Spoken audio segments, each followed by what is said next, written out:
said, we knew it was his, but he knew it was his. Hang on. I'd like to welcome everyone to this special meeting of the Crawfordville City Council on July the 9th, 2013. Let's rise for the pledge, please. I pledge allegiance to the flag of the United States of America and to the republic for which it stands, one nation, under God, indivisible, with liberty and justice for all.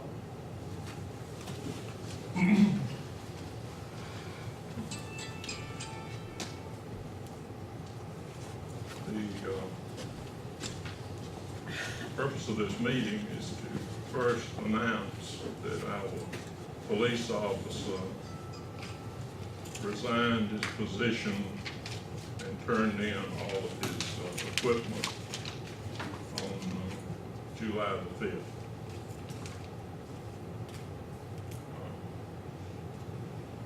What led to his resignation is the final straw. On the 3rd of July, I met with Sheriff Richards and Commissioner Hubert as the arbiter, mediator, to attempt to resolve the issues that we had over the interlocal agreement between the Sheriff's Office and the City of Crawfordsville. At the end of the meeting, the Sheriff agreed to sign the interlocal agreement that you had approved in exchange for the city contributing $500 a month for 911 services and the city police force working evenings and weekends, Thursday through Sunday.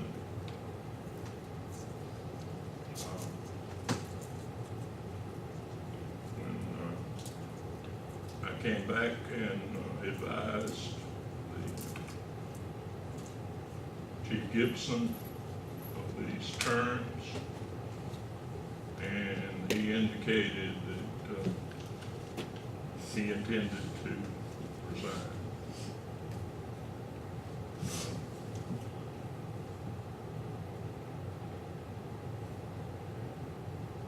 His express reservation was that based on what he had heard plus his personal contact with the sheriff, he did not feel comfortable that he would be backed up.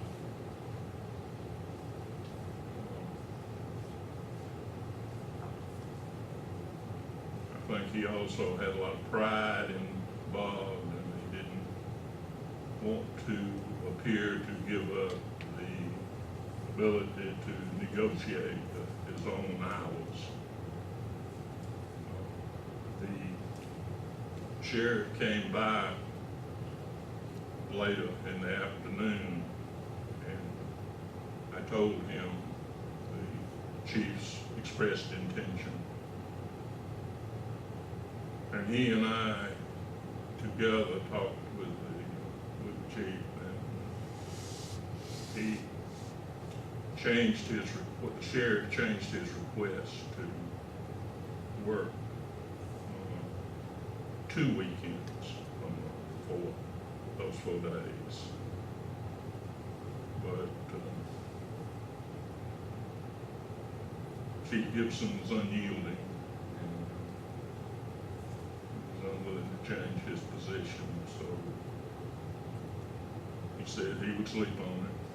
And he came in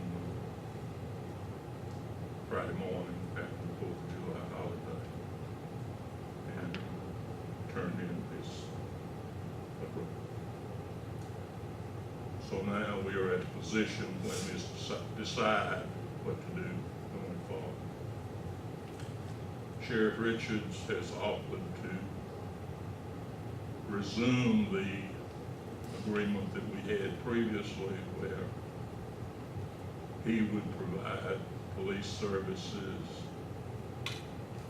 within the city on an ongoing basis, around the clock, 24 hours a day, 7 days a week. His initial proposal was that we pay $2,000 for this service. Now, it's a bargain at that rate compared to what we pay with the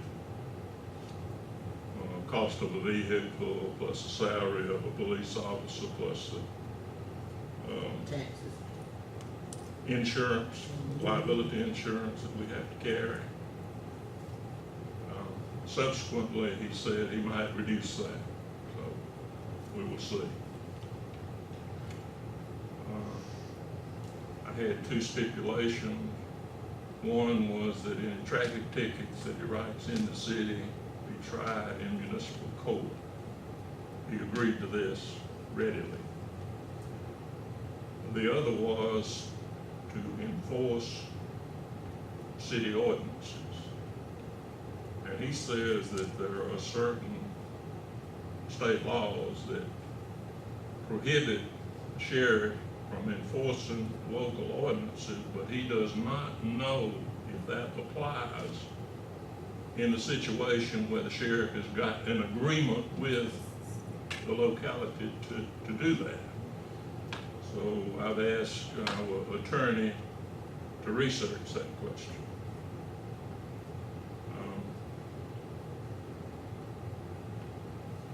I suggested that he could use the chief's office as a downtown precinct. And he's not committed to it, but he looked upon it pretty favorably because he felt that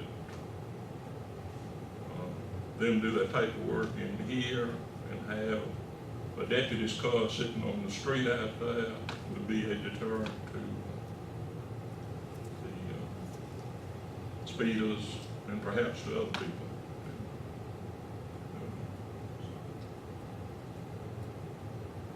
I have asked our attorney to draft a new interlocal agreement that just embodies the terms that the sheriff is going to do the policing for the city, and that it will issue traffic tickets to be tried in municipal court. And if he can find that it's legal, that he will enforce local ordinances. But there will be no mention of specifically how much will be paid. That will be dependent upon what the sheriff's request is and what you approve. But it doesn't necessarily need to be part of the interlocal agreement as to how much it's going to be.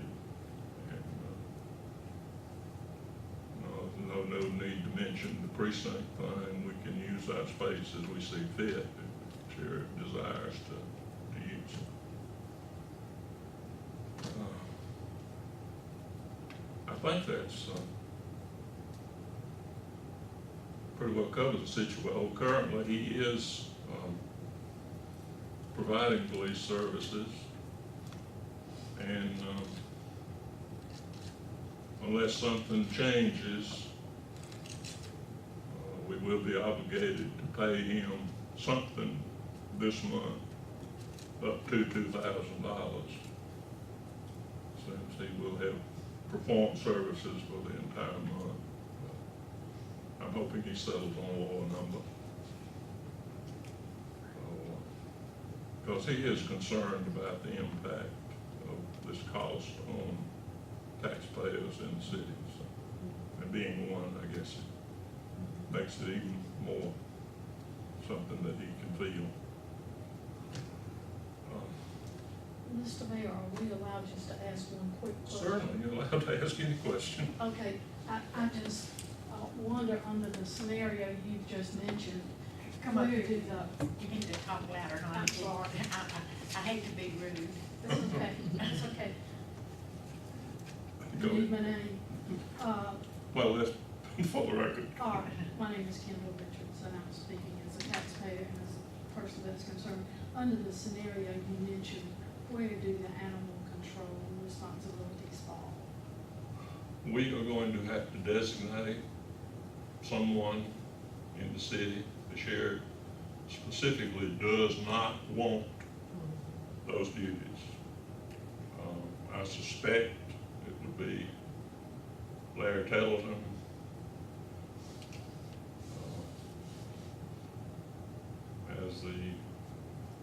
And he would have to call upon law enforcement as needed for support whenever the situation warranted it. I just wondered, and it didn't speak that specifically, so I just wondered how that was going. 'Cause, I mean, we've gotta have somebody that's being paid, Yes. and, I don't think Trudy and I could handle it, and I don't think Eddie could handle it, so we kinda, and Larry has been, going with the chief and has, trapped several strays, at different times,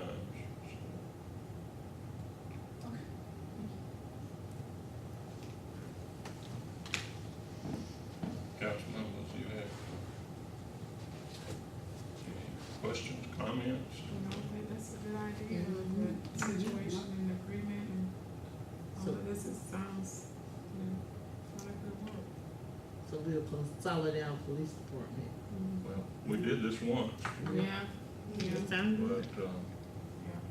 See you know, how at the long- time, the sheriff withdrew from the arrangement, and I reminded him, he said that the people in the city said he wasn't spending enough time in the city, and the people in the county said he was spending too much time in the city, so.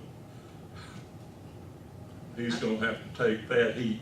Yeah, we've seen a lot of police presence in our neighborhood. Police, sheriff. Yeah, sheriff department, Police. sheriff department. Even when the lights go off, they came patrolling through, shining their light, ask everybody if they all right. They went out there Friday. Mr. Mayor, can I ask a question? Sir? Excuse me. This is just a question. Larry Stewart, and if I'm correct, I think the cost for the police department is roughly $60,000 a year. The salary, the car, the insurance, and so forth. And so I my, don't think the police part of that is that much, without looking at the budget currently, I'm not gonna say you're wrong. okay, well, anyway, my question is, won't this actually save the city money under this arrangement, rather than having a dedicated, part-time police? In my opinion, it saved money when we implemented it in 2008, and it cost us money when we had to switch back. And this again should save us money, yes. Okay, that's all I have, thank you.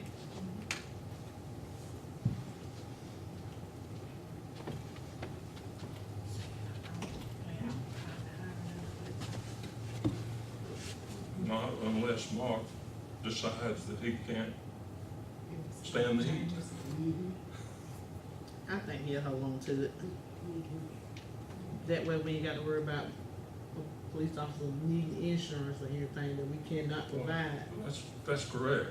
That's the big thing. You cannot, it's hard to get a good officer if you cannot give them any benefits whatsoever. So we can't give And them on the weekend, insurance. need somebody on the weekends and Well, stuff, so. with one officer doing, what, 10 or 12 hours a day, you got 7 days a week. You without a police more than you have one, if when we had one. But the one you had only one, he couldn't take care of 7 days a week, of what he worked, 5 days. With 8 hours, so you got 16 hours with no service, you got 2 days with absolutely none. So that's all around. But then, I think it'll work good. And they be buildable, you know. It ain't gonna hurt to Police try. department I not think buildable. it's good too. They buildable, they be every which way.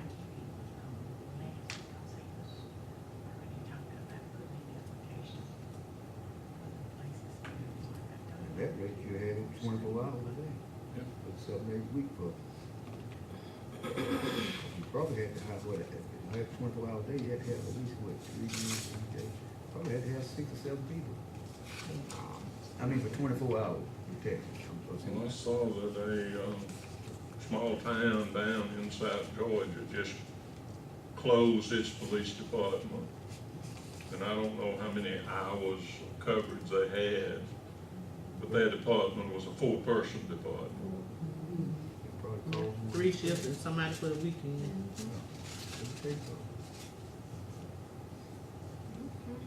Yeah, yeah, somebody don't do that all the time.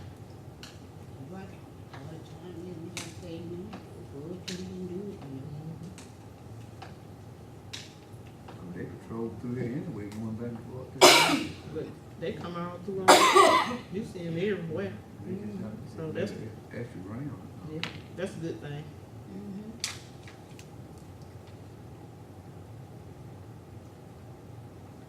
Anything else?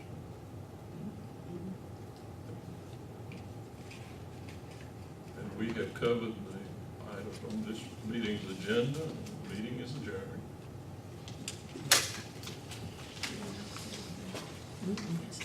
In case, the TV people pay any attention to a letter, Mrs. Lance is very unhappy with the water that she receives down at her house. And she has written Channel 12 on your side. And Let's do that. I doubt that they will think something happening in Crawfordville is of sufficient importance to interest them, but Yes. Yeah. But we got our EPA water reports and everything is good. well, she has been complaining about the quality down there. She says since, Eastus was in office and that the guy that, they had, Erie, installed a whole house filter for her down there. And, that it's still there, and she claims that she's changing out the filters appropriately. But she showed me a picture where she had just put in a new commode and where the, there are holes around the rim that water comes down through. Just below those holes are the black streaks or brown streaks where the, whatever is in the water is getting in past that filter. Well, I do the school, and when we go there to the school, when we leave on Friday, and, come for us to toilet to that Monday, we gotta ring.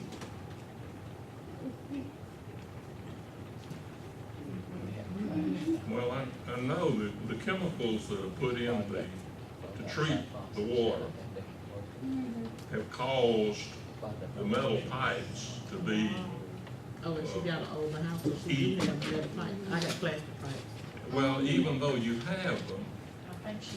when we turn the water off for some reason and turn it back on, there's a surge of water that goes through the system and it pushes Everything. that Yep. stuff everywhere. Yep, now, I do have that problem when the Yeah, water get turned off, come back on. And there's really nothing we can do about it. I've been talking about it with the engineers about it, both yesterday and today. And they've suggested some things we can try to do to reduce Ms. Lance's problem, but there's absolutely nothing that's gonna get the, residue out of our pipes. If any, unless, I